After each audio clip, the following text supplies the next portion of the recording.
Hi, Peter Boyles, of course, on The Shoot, and this is a good one. This man's done 2 radio shows with us and kind enough to do a television show with us. David Cay Johnston is our guest. This is one of those moments that right away people are going to stay with us or they're going to turn it off. The Big Cheat, how Donald Trump fleeced America and enriched himself and his family. And of course, it's a showdown book. It's a bestseller. And I get to see you for the first time. Thanks for doing this, David, and good morning and welcome. Thank you. Well, good morning. Happy to be here, Peter. You know, I've read the book, and I've read actually 2 of your books. I read It's Worse. It's even worse than you think. And now all of this stuff gets published before these last 4 or 5 months of investigating the January 6th and looking at Trump's taxes and whether or not he tried to bend people over in Georgia. Why don't you just do an overview from start to finish, then I'll come in and drop Q's and A's, if you would, please. Well, I've known Donald for almost 34 years. I'm the person who revealed back in 1990 when he said he was worth, depending on what day it was, $3 billion or $5 billion, that he actually was not a billionaire. And I've been an investigative reporter now for more than 50 years. In fact, at one point, my peers elected me the president of investigative reporters and editors. And everything I write about Donald in my trilogy on him comes from documents, video, that is records that you can check. And I put them all in the book, and I include an email saying, if you can find an error, please send it to me. So the making of Donald Trump told about his life up until he made his latest announcement he was running for president in 2015 and partly into the campaign. It came out in August of 2016. It's even worse than you think. The other book of mine that you've read, Peter, examines Trump's conduct in his first year in office and shows that he did a lot of what he promised to do. One of the things he promised to do was basically to destroy the executive side of the federal government, or as his campaign manager put it, deconstruct the administrative state. It's just fancy language for destroy the operating government. And I showed that they went to work at this in a serious way. And then the Big Cheat takes all of these news accounts that appeared, something in the Washington Post, something in the AP, something in a congressional hearing, and they're just loose threads that unless you followed the news very intensely, you wouldn't know most of them and you wouldn't connect them. And what I do is weave these loose threads into a tapestry to show you that for the first time in American history, we had a president who set out to monetize the White House. I mean, we've got a lot of presidents who got rich, but after they left the White House. Not Donald Trump. He tried very hard with his family and his cronies. I show how they submarined American national security interests repeatedly for money, particularly his son-in-law, Jared Kushner, and both Transportation Secretary Elaine Chao, otherwise known as Mrs. Mitch McConnell, and Wilbur Ross, who was Commerce Secretary. Have you ever been, and I bring this up, I've read probably 9 of these Trump books by different people, including Woodward and others. And I try to make the case, no one's ever sued anybody. No one's come back at them on a libel suit. And the little I know about publishing something like The Big Cheat or your other books or Woodward's books, or it doesn't matter whose books, the lawyers and publishing houses, I believe I'm right, they lawyer up every page you write. Everything. I mean, everything. Does that hold up? Is that true? Well, Donald has been calling me up or telling me to my face since 1989, less than a year after I met him, I'm going to sue you. Yeah. And I always politely look at him and say, Donald, if you have a case, you should go ahead and file it. Yeah. And he never has. And the reason is he knows that I don't write anything about him that I can't back up with public documents. Donald, understand, is used to the fact that most journalists simply accurately tell you what their sources told them. They don't go check the record. They don't, look to see if what they were told was particularly true. They call other people and get the views of other people, particularly on political matters, but they don't dive into the public record to check what they do. And the one time Donald sued, it was my former colleague at the New York Times, Tim O'Brien. Yeah, I remember that. I had told Tim, do not put a dollar figure on Donald's net worth in your biography of him. Tim, thank goodness, ignored my advice. Donald showed him his tax returns and other documents. And Tim concluded Donald was worth maybe 150, 160 million, somewhere in that range. And Donald sued him, saying that this had harmed him. He was a multi-billionaire. He lost that case. He didn't have any facts. And he made some astonishing disclosures when he was questioned under oath that I've made very good use of in my books, and coverage of him in my books and the news service, the nonprofit, no ads news service my friends and I run, called DC Report, singular, dcreport.org. You get a lot of heat for using the name Donald, not Mr. President or former president, or you take heat for saying Donald. Why?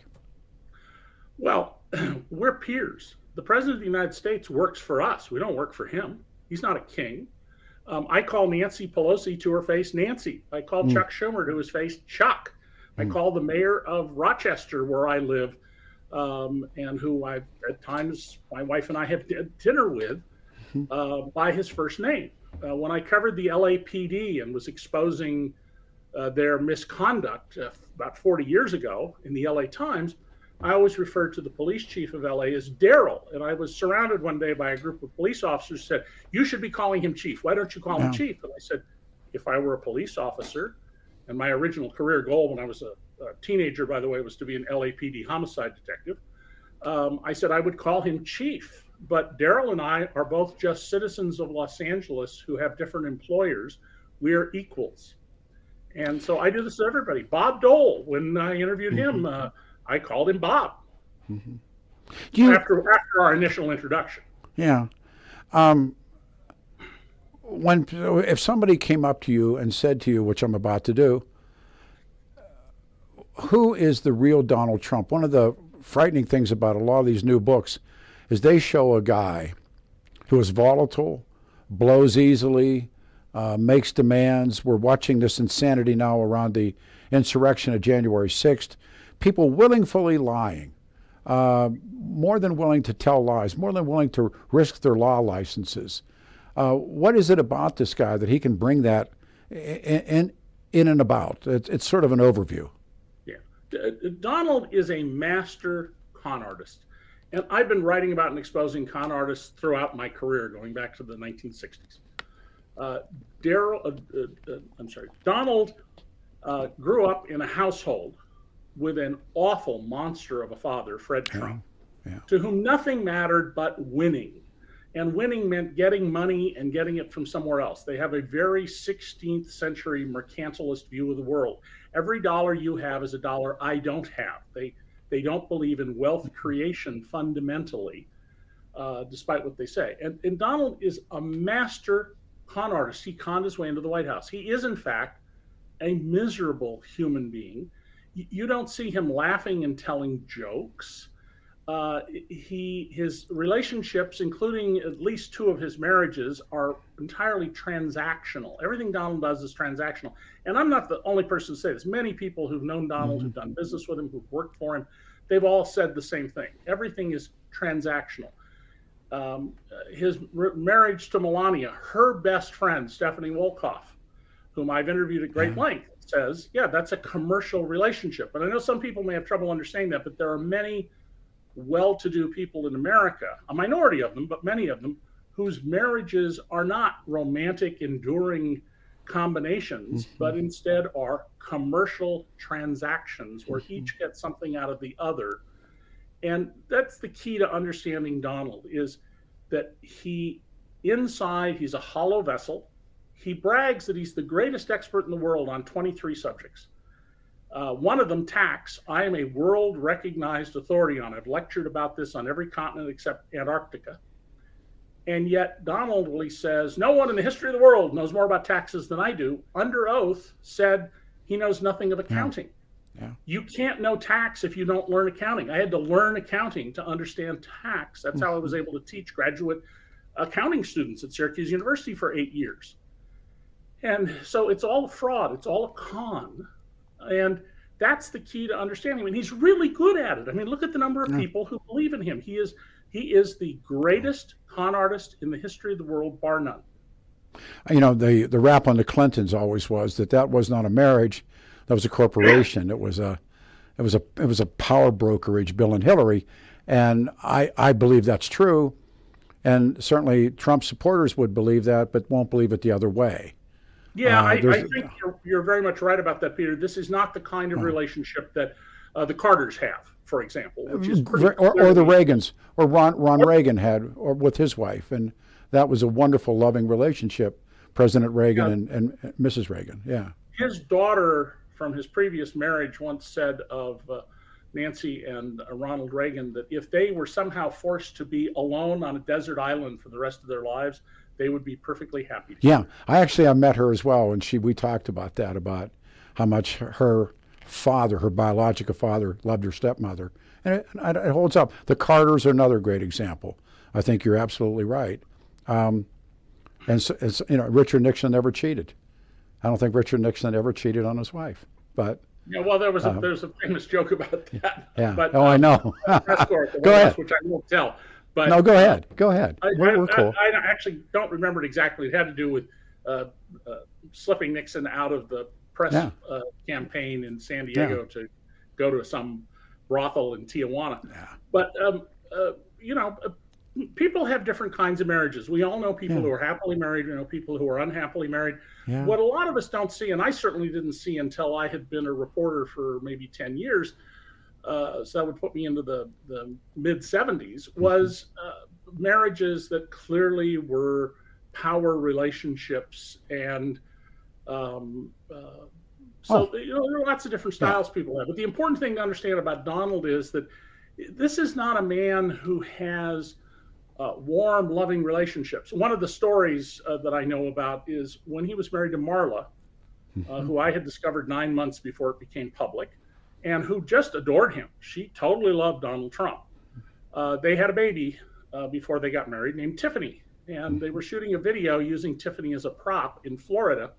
And the camera crew and the director of that ad told me how Marla needed to adjust her dress or her bra strap or something. And she tried to hand Tiffany to Donald, who leaped back and said, what are you doing? What are you doing? And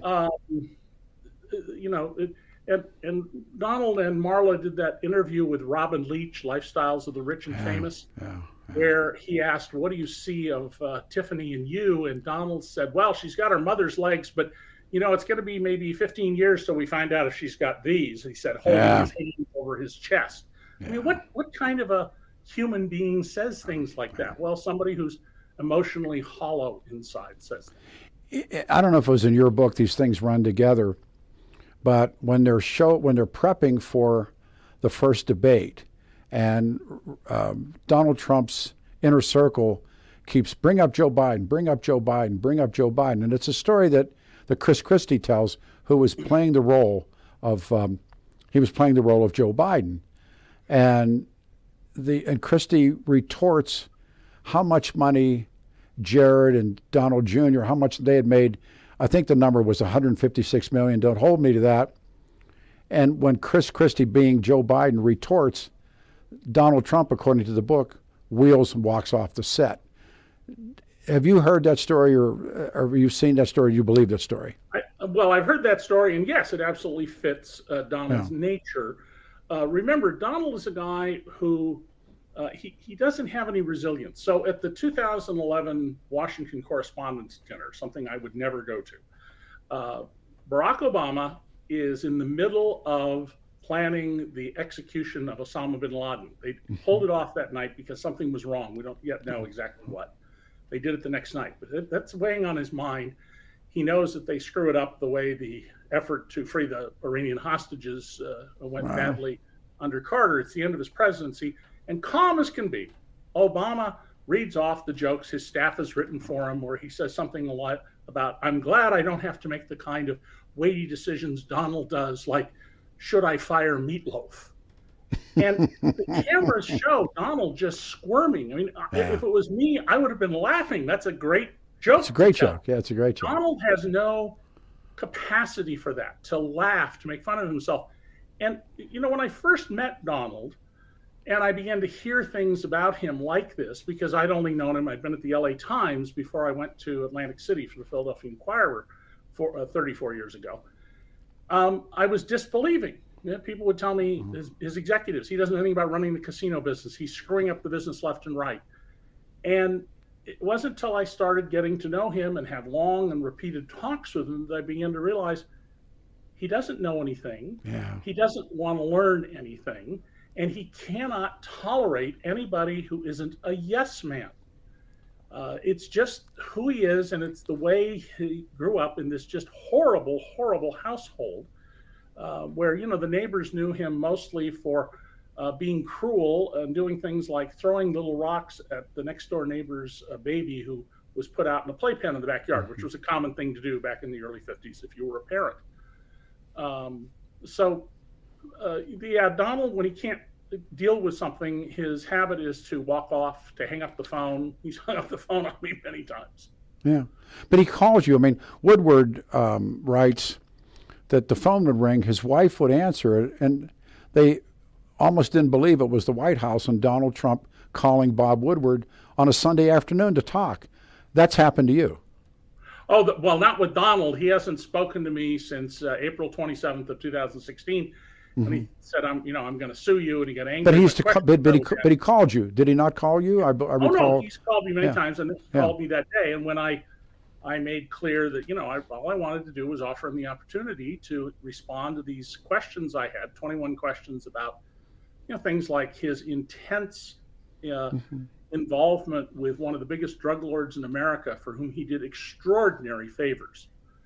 Donald hung up. It's the kind of thing he does. And yes, I've had the White House call me at home, and the first time your wife, they say this is the White House, the natural assumption is this must be a joke. That was what Woodward said that apparently it's been a while since I read it, but his wife answered the phone and it was President Trump, and she thinks it's a gag. She doesn't believe it, but in fact it is. It's Donald Trump. And I think it was after he did Rage, I think after that book is when he got those calls. When you think about this guy, one of the things that strikes me is this is now a church. This is a religion. He is the savior and the martyr of this church. And I said that last Saturday at CPAC, that was a religious moment. That was a service. And there, I'm trying to think of another American president or another person in sports. You see it, where young kids just fall in line over a sports figure. Or local fans would fall in love. I saw the adulation, if you would, of John Elway here, but not to this degree. How and why? How can they do that, and why do they do it? Well, Peter, this is part of the human condition. For 8 years I taught the law of the ancient world in the law school and the graduate accounting school at Syracuse. And so I had to go back and deeply relearn ancient world history. And one of the things I was reminded of back then was that the Greeks had all these stories of not just gods, but demigods and people who had sex with the gods. And there is this natural tendency, as Adam Smith pointed out in his first book, The Theory of Our Moral Sentiments, to admire people who are wealthy. Not because they have any virtue, that's completely out of the box. It's admiring because somehow human beings seem to be wired by nature to admire people who have wealth and to fear people who have power. And so in some ways that's not surprising, but there's also some underlying conditions in America that I've written about for years that Donald, I know, has in his speeches used lines of mine that come from this. The wages of American men without a college degree have been flat to falling for 50 years. In 2018, the bottom 90% of Americans, adjusted for inflation, made less money than in 1973. The number of them who had pensions has gone way down. They have to save out of their salary for old age instead of a pension that's on top of your salary. Their healthcare costs are much greater. And for every dollar of equity people had added to their homes at that point, they'd taken on $2 of debt, which is a prescription for being on the hamster wheel till you die, not for prosperity. So 90% of Americans have gotten a bad deal over the last 50 years, and they're angry, and they don't understand why. Now, I wrote 3 books about this, and I wrote them so that anybody with a high school education could understand the issues. Perfectly legal, about how many companies make a profit off the corporate income tax, and many wealthy people pay no taxes, as we've now seen lots of news about that in the last few months. That subsidies, that many big companies don't go to Wall Street or their own internal resources for money to build a new factory or an office or a retail outlet. They get it from the taxpayers through these devices nobody knew about until I wrote my book, Free Lunch. And then the rules that corporations have gotten from the government that allow and encourage monopolies and oligopolies, which drive up prices and have a negative overall social economic impact. Now, I don't expect, even though those books were bestsellers, one of them won in the National Award as the Investigative Book of the Year Award, I don't expect most people to understand these things. They're intended, or they, as a matter of fact, are very difficult things to understand. But the fact that people are hurting, that 90% of Americans are worse off after almost 50 years, that screams about what's going on in our society. At DC Report, I wrote the story earlier this year, something that's just astounding. In the year 2020, of all the pay raises every worker in America got, 167 million people or so had some paid labor during the year. 82% of the money in pay raises went to the tiny little slice of people who make $1 million a year or more. 82%. I see this thing, it's sort of this, I'm a fan of Herbert Marcuse, a one-dimensional man, and he changed Brandeis and brought in Angela Davis. Or I read Wright Mills as a young man, and there's this term that they call the Voltgeist, and Carl Jung talked a great length about the Voltgeist. And I see these things all occurring, that there's a lot of anger, and I think I understand what you're saying, and they channel that anger, and it's happened to many world leaders many times before. But Donald Trump has this innate ability that I watch, and I think he is going to deliver you. He is the martyr savior of this lost part of America.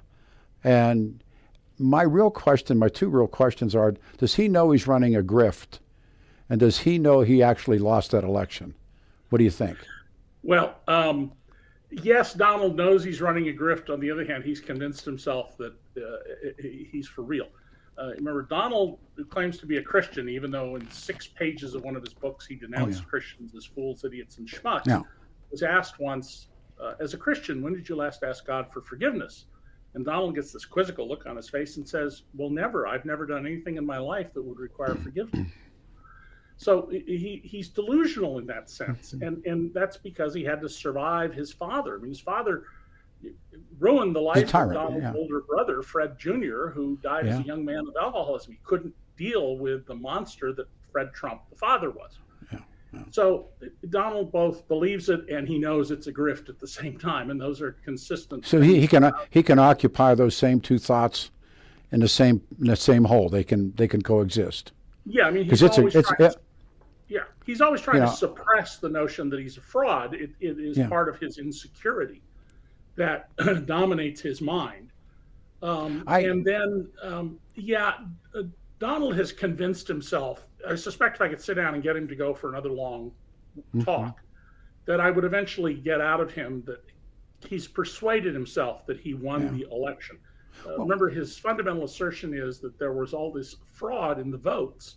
Oh, yeah. And there wasn't. States where Republicans controlled the vote counting. Yeah, of course. I mean, which makes no sense whatsoever. But they're now the bad guys. We've now made honest Republicans into the bad guys. In the early part of my life, and it was the coolest thing I ever did, I got to work in professional wrestling, got to do the ring, got to do TV. And pro wrestling, they don't call you a fan, they call you a mark, like the Carnies. And there's works and shoots, and I actually call this adventure we're here, we call it a shoot because shoots are real. And Trump is a great professional wrestler. And he plays the baby face, he plays the face, and he marks and he grifts. And I'm in awe of it. I watch and I go, damn, that was good. I mean, these speeches are so good. You know they're fraudulent. You know that, he's only trying to sell tickets.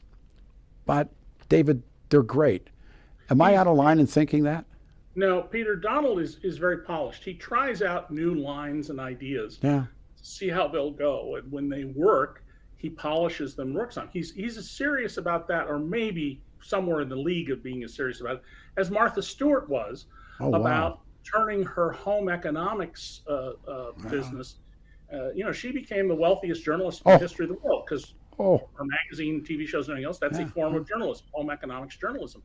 And she was more serious than Donald, but he's toward that direction of being serious. He knows where to put the lights. He knows who not to call on. He doesn't mean he doesn't make mistakes. He does. He makes lots of them because he's not as serious as he might be. He's not studious about things. But he's just really good at getting people to believe, I alone can save you. And on these title of a book. Millions of Americans, who else is telling him that? I mean, Hillary Clinton had an economic program that I think you can reasonably argue would have improved the country, but she came across as blah, blah, blah, blah, blah. Oh, and by the way, blah, blah, blah, blah, blah. And I have 117 more, blah, blah, blah, blah, blah to follow. Yes. Donald would say, I alone can save you. Who are you going to listen to?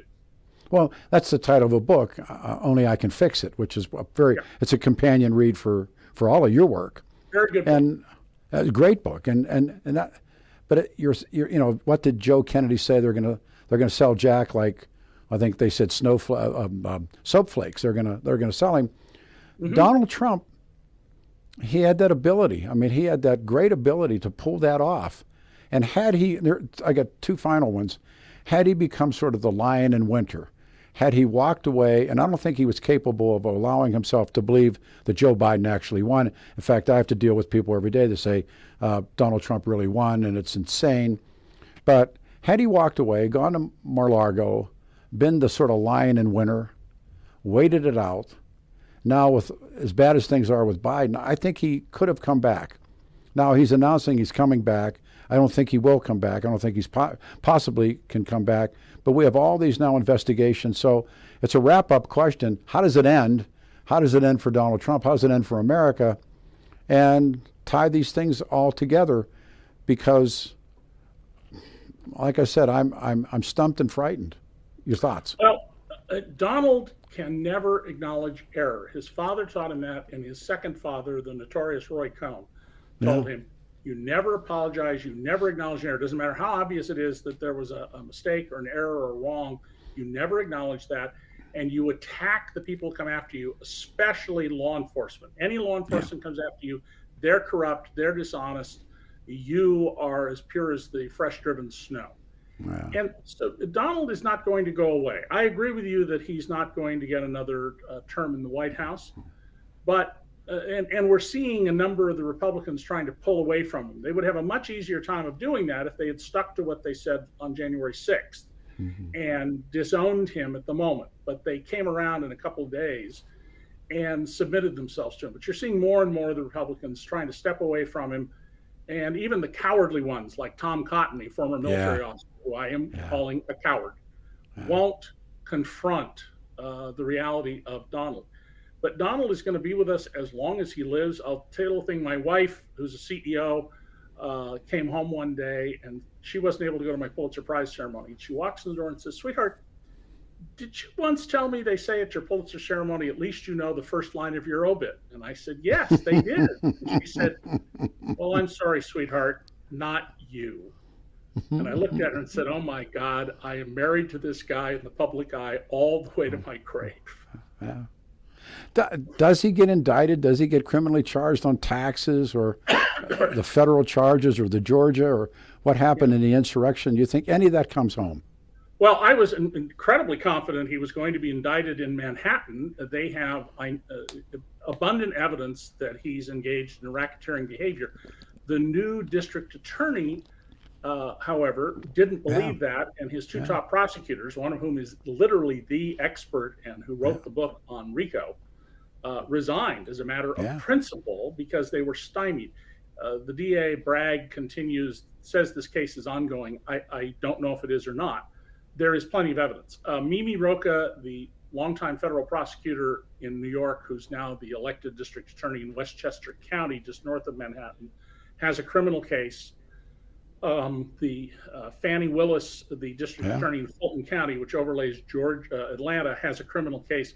I'll be surprised if he isn't indicted, and it could well be that Carl Racine, the Attorney General of Washington, D.C., who has a civil investigation of what happened to all that money raised for the inaugural. And there's a chapter in The Big Cheat about how they tried to take money from off the books, presumably from Russians and Russian interests, take money off the books, which is a crime. He is continuing to investigate, and that may result in a crime. But, Donald has been masterful. He beat 4 grand juries in his 30s. The mayor of New York, Ed Koch, said Donald should have served 15 days in jail for sales tax fraud. Instead, Donald got out of it by ratting out others who participated in the same sales tax fraud. So he may escape criminal clutches. He shouldn't, but he may. So, as they always ask in Greek tragedies and Greek comedies, how does it end? How does it end? Well, the Republican Party is in a real crisis. I don't want to live in a country with one party.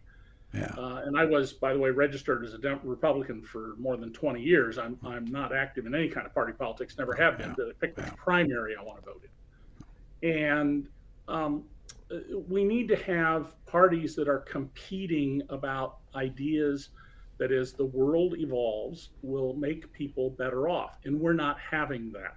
That is not the debate that is going on. And the weaker the Republicans become, the more the Republicans cling to Donald and the past instead of coming up with new leaders and new ideas, the worse that is for the country. And I think that should be the focus as journalists. One of the reasons Donald did so well is that journalism basically is reporting official events and the official version of those events. I'm in the unofficial version of events business, documenting that unofficial version. And we need journalists to give more focus to policy and less to racehorses, gaffes. Who are the Kardashian girls? This week? And so, my next book that I put aside 7 years ago when Donald announced is an entirely new federal tax system. And I will tell you that every expert who's gone over it, Peter, says it would work, but they don't believe the powers that be would ever enact it. And, my view is yes, but if the public demands that they will. There's no reason for us to have this ridiculously complicated federal tax system. We can have a highly efficient, low cost, minimal litigation, minimal interference in business income tax system with relatively minor changes. The official government version is about 4,000 pages long of the tax code.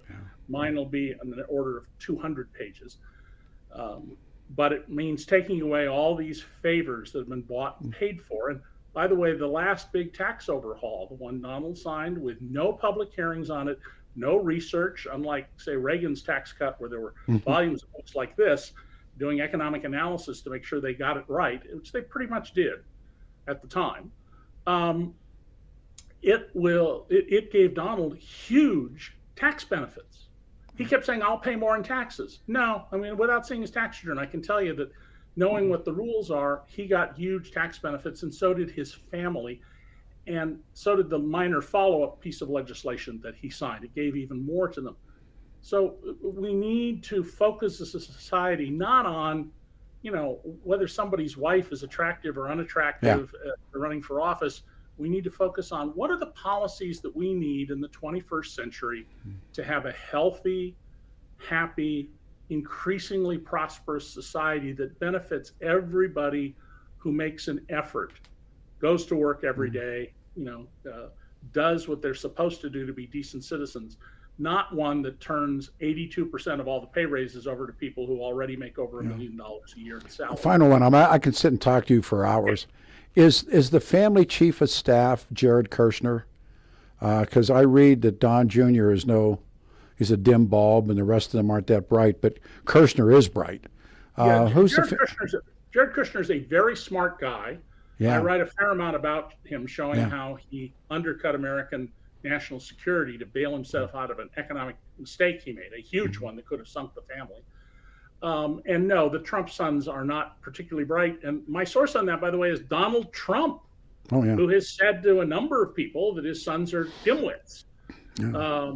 You have to just watch some of Don Jr.'s videos, and you recognize that he's in Kuwait. And as Jimmy Kimmel pointed out last night or the night before, it's March. He still has his Christmas tree up because you can see it in the background. Yeah, everyone said. I mean, some of the young women are smart. Kushner is, again, from my reading and listening, he's like, but they moved to Florida, and who knows what he's thinking next. But one thing is for sure. About the Kushners, Peter, the reason there's a Kushner family, the reason Jared Kushner and his brother are alive, is that when the Nazis invaded Poland, the Kushners survived by not following any of the directions of the Nazis. And the result of that, when they got to America, is a family whose culture is the rules don't apply to us. That's Donald's culture. The rules don't apply to me. So that's the important thing to watch. But it explains, that simple story explains a great deal. Remember, families pass things on. You know, my 8 children, they didn't learn from what I told them to do. They learned from my behavior, and they show my weaknesses and my strengths from my behavior. I was influenced by my parents, by my Norwegian grandmother, and my behavior grows out of that. And the same thing is true in the Trump family. It's come down since Donald Trump's grandfather, fleeing the draft in Germany, moved to America, operated a criminal enterprise, and his father learned from that and ripped off the taxpayers for, in today's money, about $40 million. President Eisenhower threw a fit about this in the White House when he learned about it. And so it shouldn't be surprising that the Kushner children, whose grandparents survived because they rejected and paid no attention to what the Nazis told Jews to do in Europe, have this attitude that the rules don't apply to us. And did not Donald Trump give his father a pardon for his behavior? Was it Jared? His father's dead, so it wouldn't. Well, but I thought one of them had. Then with apologies. His father ever had a criminal case against him. His business partner was a mob guy named Willie Tomasello, who was a front for the Genoveses and the Gambinos. Then I truly apologize for that statement, but there was somebody that they walked him that was related into that group, and they gave him a pardon in the end. One of the Kushners, yes, the one of the Kushners was given a pardon. One of the Kushners, the generation above Jared, tried to dirty up his brother or his brother-in-law by hiring a prostitute and doing some other stuff, and he ended up serving time in prison because Chris Christie's U.S. Attorney's Office. Exactly, that's the story. No, that's the story. It's on the Kushner side, not the Trump side. Yeah. Okay. Well, no, I didn't mean Donald Trump. I meant Kushner. Okay, I misunderstood. I apologize. That they helped. Well, they waived it. They got him the. Gave him his out card. Do the radio show with us. You could do the radio show every couple of days. David Cay Johnston's book. Read anything he's written. Mark just put it up on the screen.